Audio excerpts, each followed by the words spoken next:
望住綠油油嘅草坯，周邊有緩跑徑，附近有咖啡室，環境會唔會好悠閒呢？嗱，實情呢度係香港建造業議會位於九龍灣嘅建造業零碳天地。今次呢條特約分享影片，想同大家講下近年經常談論嘅組裝合成建築法 MIC。但係點解個 MIC 要嚟到零碳天地呢？因為呢度有 MIC 建造而成嘅組裝合成建築法資源中心。想了解呢種建築方法，當然要嚟到呢度去探索一下啦。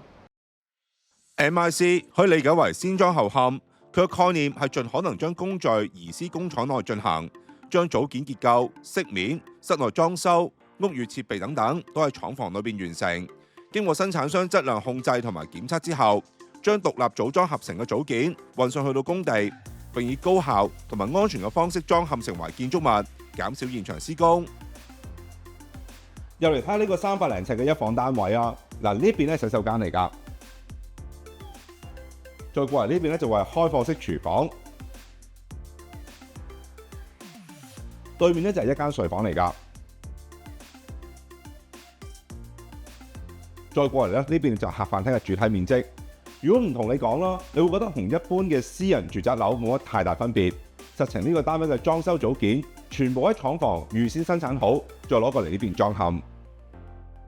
傳統起樓嘅方法咧就先做地基，然後逐層咁起上去嘅。起完呢個結構咧，就開始裝修。但係透過 MIC 嘅方法，工序可以同步進行。當現場起好咗地基之後咧，工廠同步預先建造類似積木嘅組件，組件就可以運送到去工地，一層一層咁砌出嚟啦。大大減少因為天氣等嘅因素而影響施工嘅進度嘅。2023年建成新加坡嘅 Avenue South Residence， 用上3069件組件，組件裝嵌時間20個月，興建咗2座樓高56層嘅大廈，同埋5座樓高4層嘅大廈。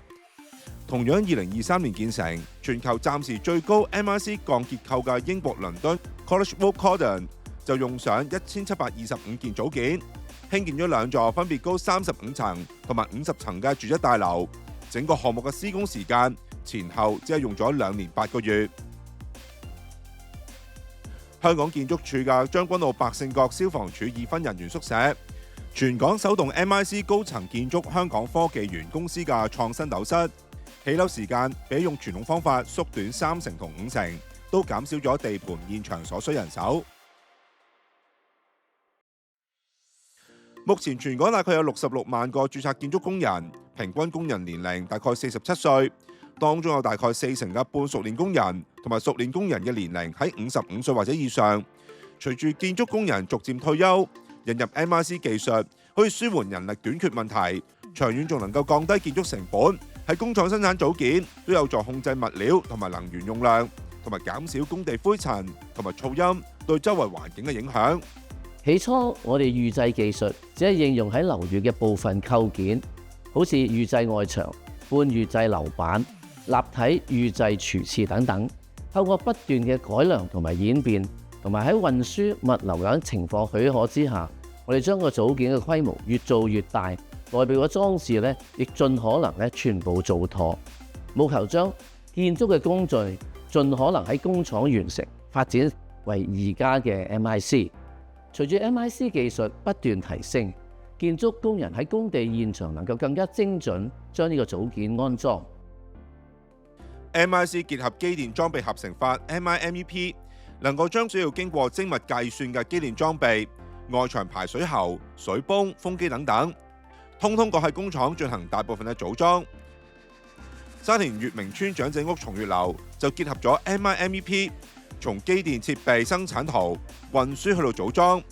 喺建築信息模擬 BIM 規劃之下，喺工廠完成井道工程，安裝好主機機架、驅動機器等等，再運到地盤去裝嵌，免卻工程人員喺升降機井道裏邊爬高爬低，減少高空工作風險。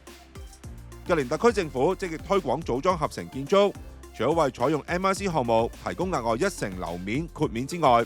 ，2024年成立嘅香港建築科技研究院 BTRI 都積極推廣 MIC 製造商認可計劃，規範組裝合成組件嘅製造流程同埋質量。目前大概有幾十間 MIC 供應商，要確保落成樓宇有質素。組件生產過程係第一步，請繼續留意我哋同 AIS 合作嘅特約分享影片。未來幾集我哋會帶大家去直擊內地 MIC 組件生產基地，亦都會講下組件運嚟香港點樣克服道路限制。組件喺設計上高可以有幾創新同埋突破，同埋 MIC 嘅機遇同挑戰。下集見，拜拜。